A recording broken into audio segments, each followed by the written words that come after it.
Hey everybody, it's time to do our next installment of our class on apologetics, and this class we're going to be talking about proof, lots of scientific proof, archaeological proof, just different evidences that exist for the earth being a lot younger than scientists have tried to say that the earth is. And that's really one of the main debates you have between those of faith and those of science. The explanation of how old or young the earth is. That is absolutely a fundamental question, because if you want to prove or believe in the concept of evolution, the theory of evolution, not the microevolution as we talked about last week, that is very observable, we see those things in nature, but the hypothesis or theory that if you add all of those tiny changes together over a long enough period of time, would we have had big enough changes that could have caused a trans species, a transitional process from where animals had developed from being simple, maybe single-celled organisms, all the way up to the complicated organism that we have today. Theologians will argue that the earth is as young as 8,000 years old, and that includes all life as we currently know it. That includes the universe. That includes everything in our physical realm as we know it. Now, there are some variations of that. Some will even argue slightly younger than that. Most of the time, that 8,000 year range is based off of the Bible, based off of the genealogies. If you count all the years that would have passed for the different generations, if you, with all the genealogies put together, then you get to around 8,000 years.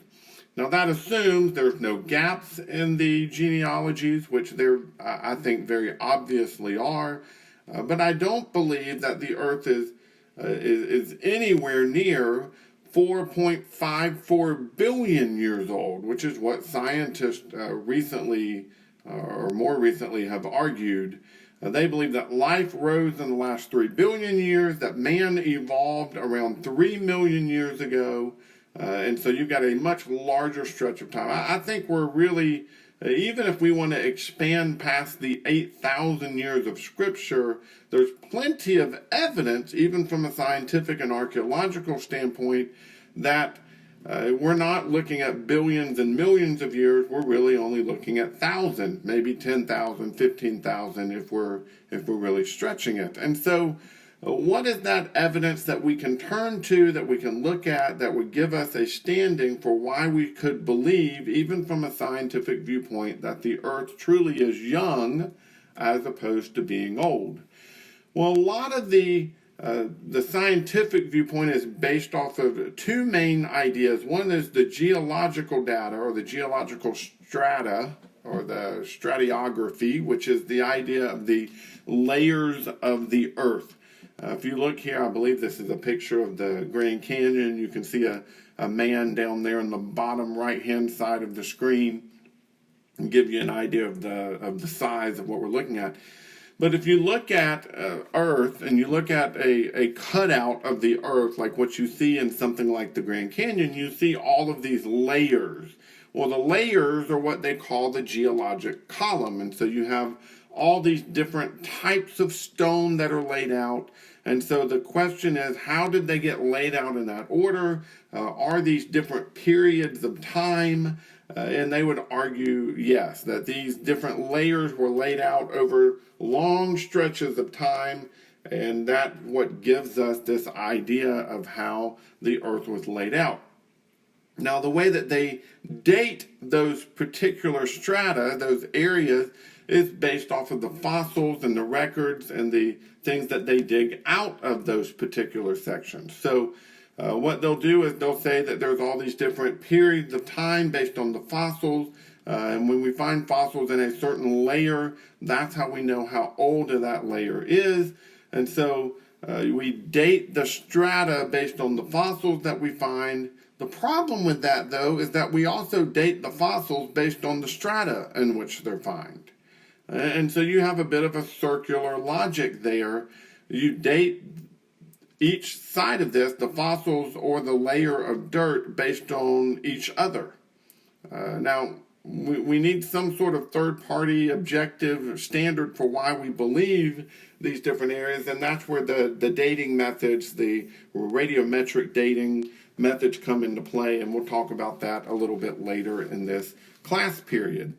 But just understand that a lot of times what happens is they will decide based on the type of shale or limestone or whatever it is in that particular region of the world as to what date, and so then everything they find in that in that layer of dirt, they give that particular date. Here's the problem with some of that. We have things like polystrate fossils. Polystrate, that word, if you break it apart, means multiple strata, multiple layers.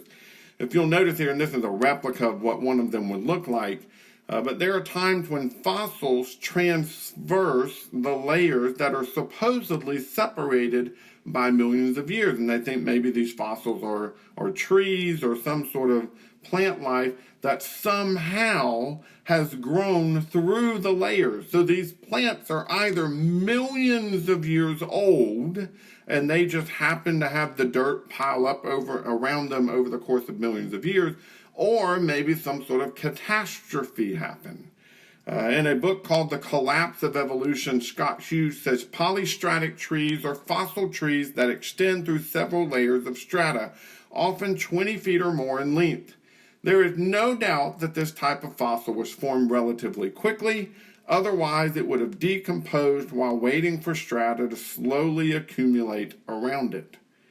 There's really no scientific answer for how we have polystratic trees unless the answer is that the strata, the layers of dirt, were layered and put down very quickly, let's say in some sort of catastrophic event like a flood, which again, we'll deal with that, I believe, next week.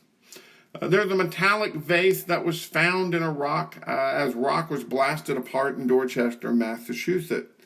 The rock was dated to around 600 million years old. Now, if you go back and remember, when was it that man was supposedly come on the scene? Way after 600 million years old. Well, some argue that the vase was just debris and didn't come out of the rock, but again, how did it get down? And this ancient metal vase just suddenly appeared while they were blasting away rock.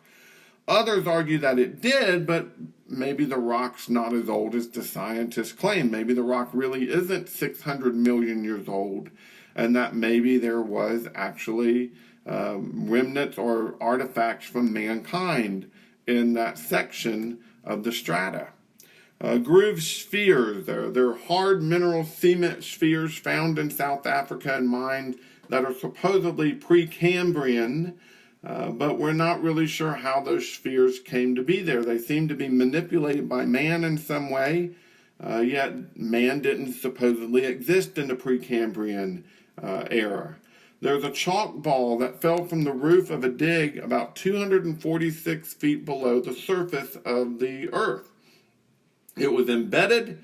There was no doubt where the chalk ball came from. You could see the imprint of where it fell from, and there's absolutely no explanation as to how it got there naturally, but it very clearly is an unnatural thing that was found even in this strata of ground.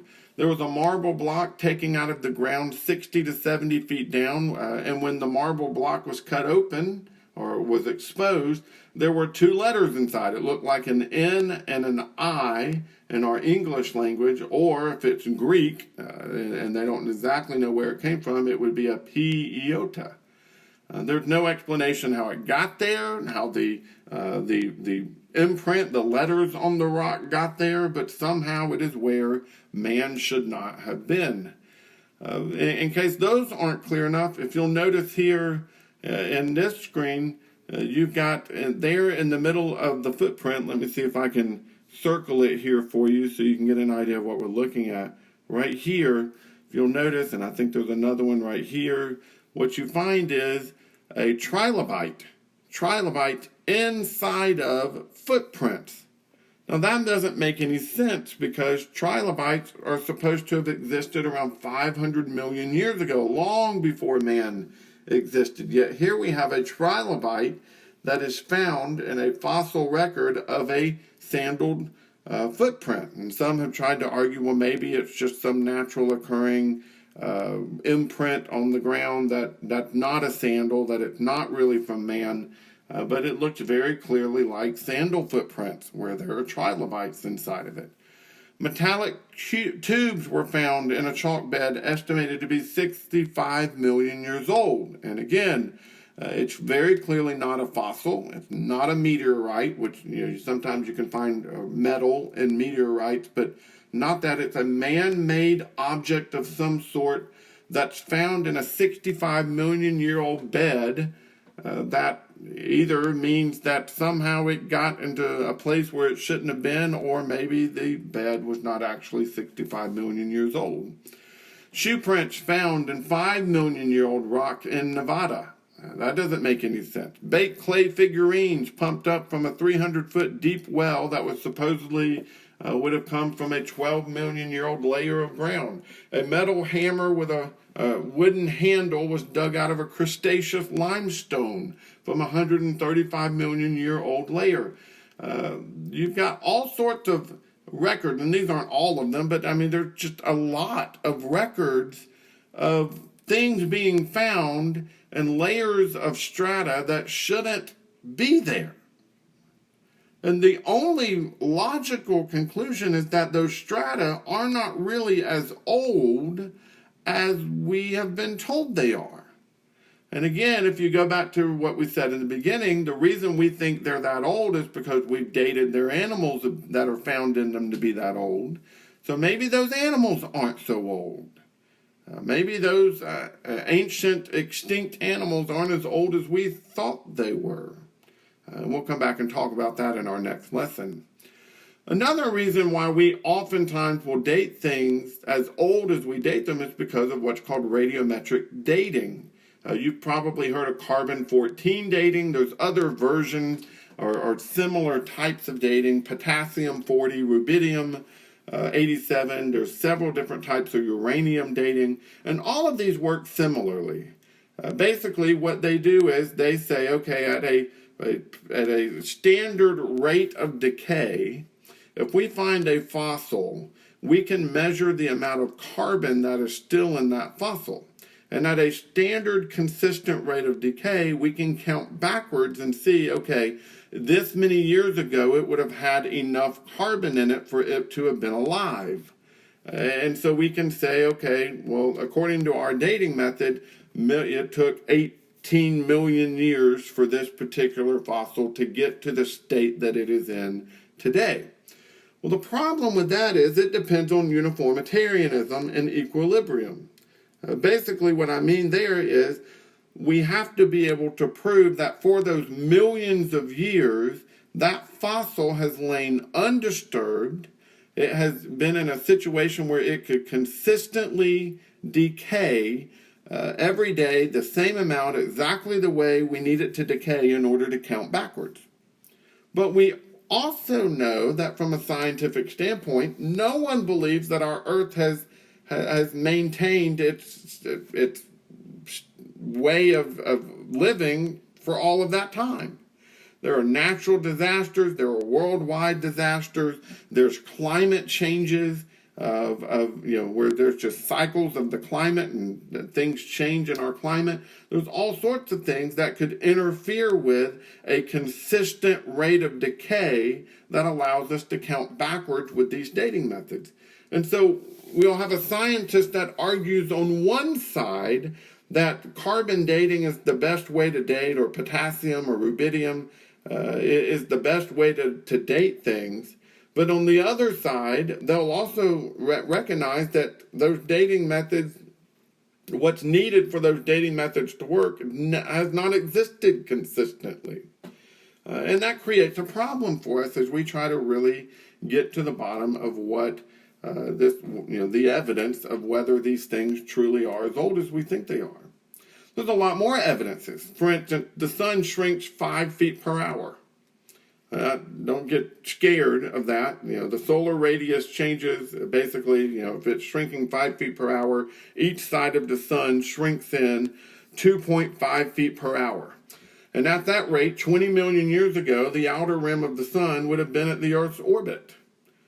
Now, I put that in here to say that shows us that there is astronomical or cosmological reasons for not believing in the Earth being billions, 4.5 trillion years old.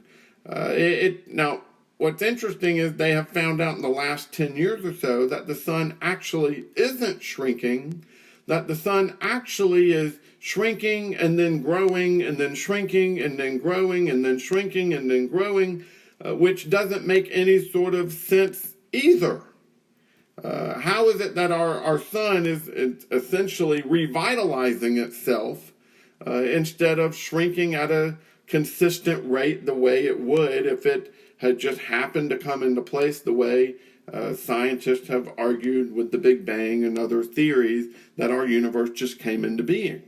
Instead, it seems that our sun is actually in some way being maintained. And so it could last for a long, long time. So again, it's one of those, either way you look at this, it proves that on one side, if the sun were shrinking the way science would demand it should, then our Earth couldn't be more than much less than 20 million years old.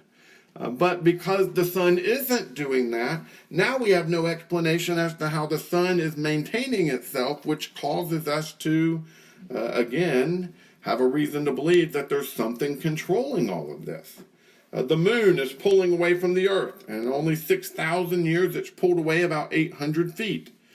But that means at this rate, 1.5 billion years ago, the moon would have been touching the Earth, which of course would not have allowed life to exist on this planet.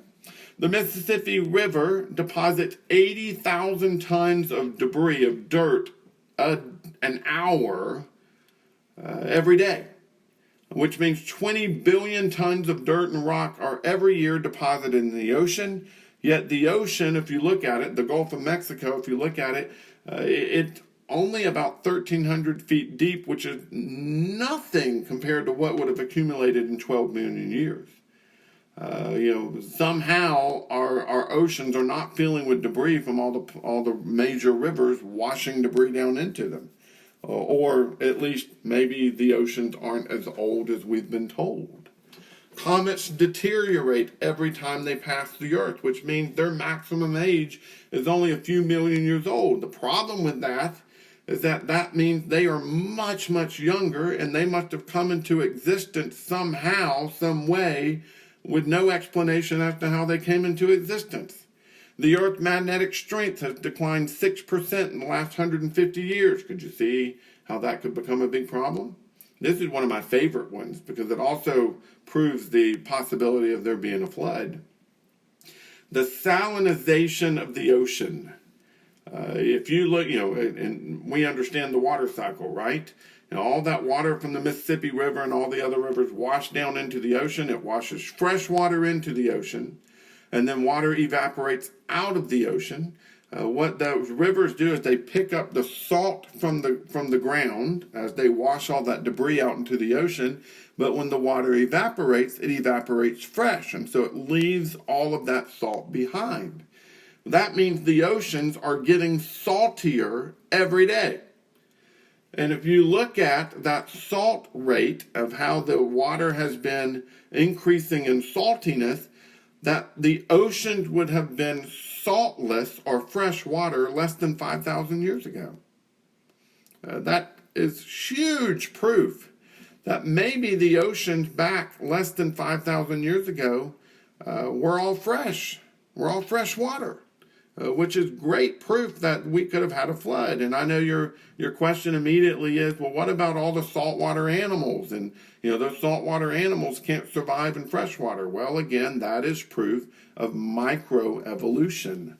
Not proof of macroevolution, it's proof of microevolution, how animals change and slowly adapt to their environment.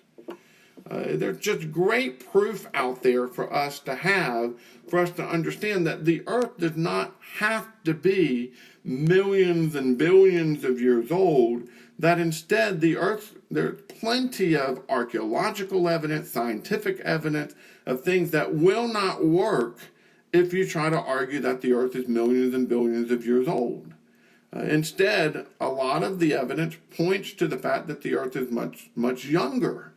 And the things that demand that the earth be millions and billions of years old are mostly based off of well wishes of those who want to prove the theory of evolution, and dating methods that are proven to not actually be accurate, and circular logic. The stratigraphy and the fossils that are found therein is all based off of circular logic. And so I think it's something we need to be aware of. There's plenty of reasons for us as Christians to have solid evidence for believing that the earth is truly as young as the Bible teaches that it is.